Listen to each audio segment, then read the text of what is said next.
And the fact that you actually have to choose made it even worse. I'm just like, no, this is Vermeer. This is Vermeer all over again. I don't want to have to choose between Caden and Ashley. I don't want to have to do JD and Dell. I don't want to have to do this. Not again.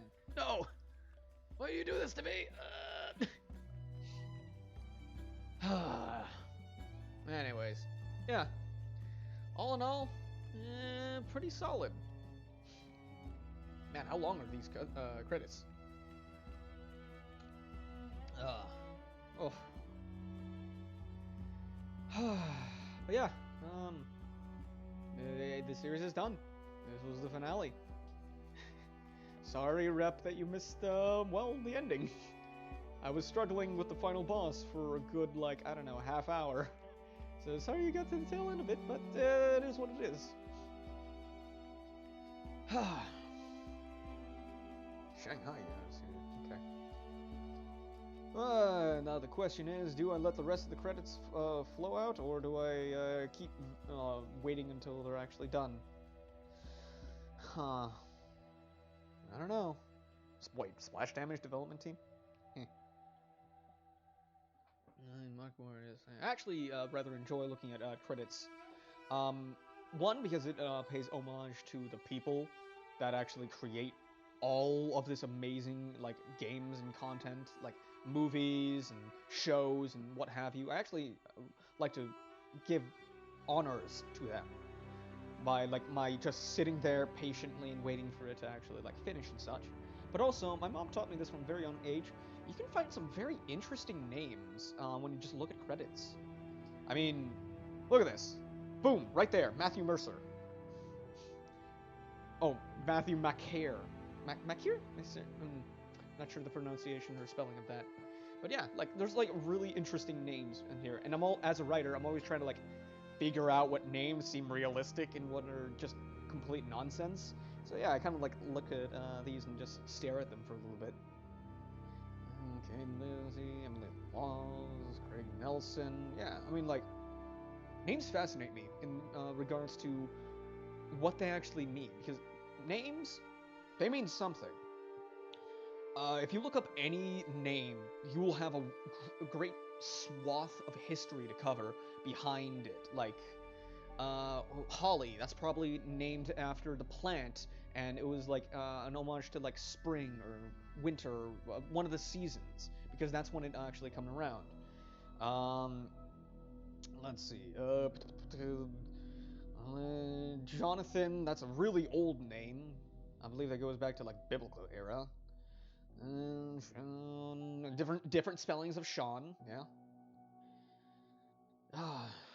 Jerome de los Labos. Huh. And then there's, like, foreign names that I don't know, like, the origins behind them, but they're, like, just cool. Chris Noel Paladin. How do you get a last name Paladin? I mean, come on. Like, I'm Mr. Paladin. Hello. Wow. So you're a crusader, huh? His fault. Anyways, so yeah, like, stuff like that. Alright, there we go. And the credits. Yeah, it's one of the reasons why I actually like watching credit scenes and such. Well, that about does it. Yeah, tomorrow I'm gonna be doing Halo Combat Evolved, like the first Halo game ever made, with my buddy Oteno. Tuesday, me and Oteno are gonna be going out to do some Destiny 2 reset stuff. Wednesday, I'm gonna be doing my yeah, you looked it up. Yeah, I looked that up too. I've always looked at my name. It's like, it's a whole bunch of crazy stuff. And yes, I was named after the guy that landed on the moon. Anyways, so yeah, Wednesday we're gonna be doing with a whole bunch of us the D&D homebrew campaign, Hands of Fate, or Fate's Hand. It's interchangeable, honestly. Where I play a Tabaxi monk. In other words, I play a broken kitten. So yeah, that was interesting. Without too many spoilers, there is now another voice in my character's head for reasons, and now I'm gonna have to role play with the DM for that because it's not mine, it's someone else's. Yeah, that's a thing now. So yeah, that one's gonna be taking place a little bit later time than average. Usually I do most of my streams with Oteno or by myself from 6 till 8. Wednesdays though, that's a bit different. It's from 8 till midnight.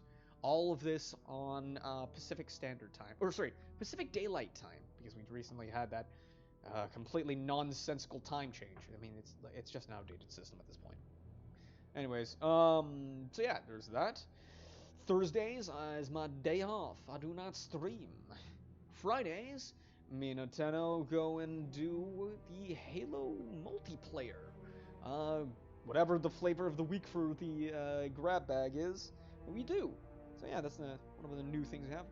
And Saturdays are the big heavy days. That's when me, Oteno, and our clan mate, Nakia Chop, all do Trials of Osiris in Destiny 2. So let me explain to those who don't understand what Trials of Osiris is. So you know how you can do like, you know, the campaign, like you're playing the campaign of Gears. It's gonna be pretty hard, but the AI, the artificial intelligence that runs the game, is set in patterns. They will always do the same exact things every single time on like rails. It will never change. After a while, even at the hardest difficulty, that gets boring. Then you go into multiplayer, where you're facing off against people. People are of all varying skill sets, whether they're novices or hardened veterans. That's considered player versus player battles, PvP. Then there's the competitive playlist, where they are trying to win. They're trying their best to win. That's where it's a bit higher in the echelon scale. It's from regular multiplayer. That's where you get like a bit stronger opponents, higher skill sets. They've been playing for longer, so they know how to work the system better. Then there's Trials of Osiris. Let me put it this way. If you lose 3 times, you have to reset your entire progress bar. Unlike competitive. Competitive, you just lose a little bit. You lose points, like, as you lose. Regular multiplayer, that doesn't even happen. Like, you just gain points regardless of win or lose. But with Trials of Osiris, you lose 3 times, you get kicked out. You have to reset your entire card. And you can't earn rewards until you get 3 wins. So, you have to win more than you lose. Tier 5, if you get 5 wins and haven't, you know, gotten kicked out yet, then you start getting some really good stuff. And if you get 7 wins, you get the best equipment in the game. However, if you get 7 wins and 0 losses, essentially you're going flawless. You are now acquitted into the annals of the game history as having reached what is referred to as the Lighthouse. And that is like one of the highest honors within Destiny PvP you can attain. Aside from getting a couple of titles and stuff, going flawless is like the pinnacle of player versus player stuff within Destiny 2. So yeah, Miyuteno and our clanmate Nakia Chop are all trying that.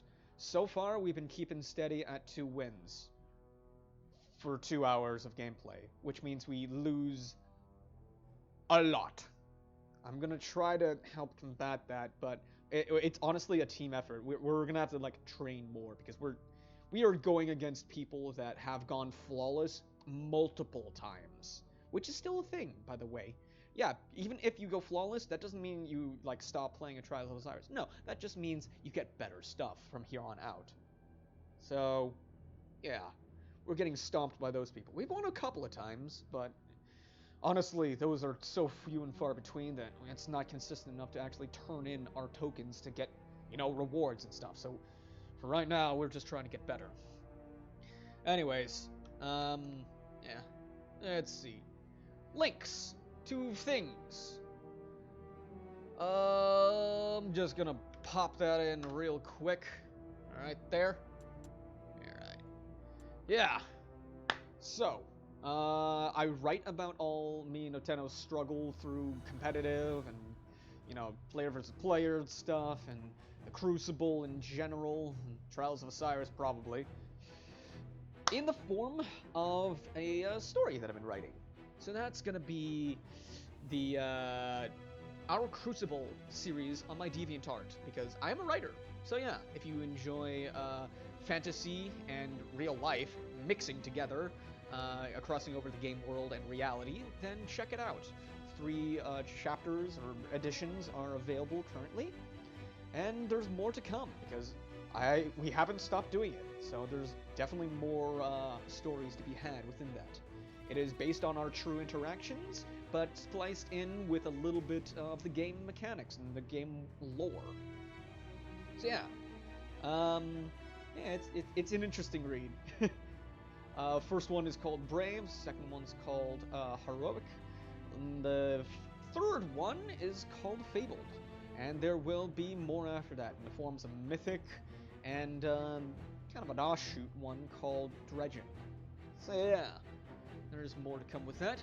If you enjoy my writing style, go and check out the book I've been writing, part of a series called The Stormy Origins. The Stormy Chronicles, and this book is called Origins. I have 4 chapters already up. They're in kind of like paired chapters, where it's like one character dominates 2 chapters, and I'm currently working on the 5th one. There's also in canon, so it's like 100% true to like the lore of the world I'm building, supplementary stuff in the form of prophecy tablets for each of the characters of interest. So yeah, check those out. And there's even a scrap that's going to be implemented for one of the future books that I have already written because it was just in my brain. I need to get it out and just out before I forget it. So yeah, it's there too. YouTube has my Let's Play stuff.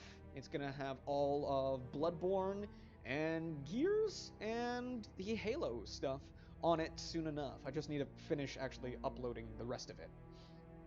So yeah, I chopped that all of Gears and most of Bloodborne stuff to 10 to 14 minute bits, so you don't have to sit through the slog parts, because I know those stuff are boring. Like, I was just sitting there shooting that graboid for today, and I was just like, when will this end?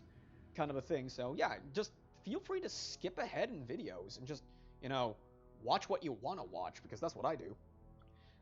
So yeah, I try to make sure to label all of my videos according to it, like, this is this iteration of this boss, or this is number whatever of attempt number whatever for this thing, and so on and so forth. So yeah, check it out. YouTube is Coyote Stash, DeviantArt is Anarchy9. And I have finally rambled on long enough. So, until I decide what game I'm going to be doing on Sundays, that's all for me for now. Thanks for watching. Bye.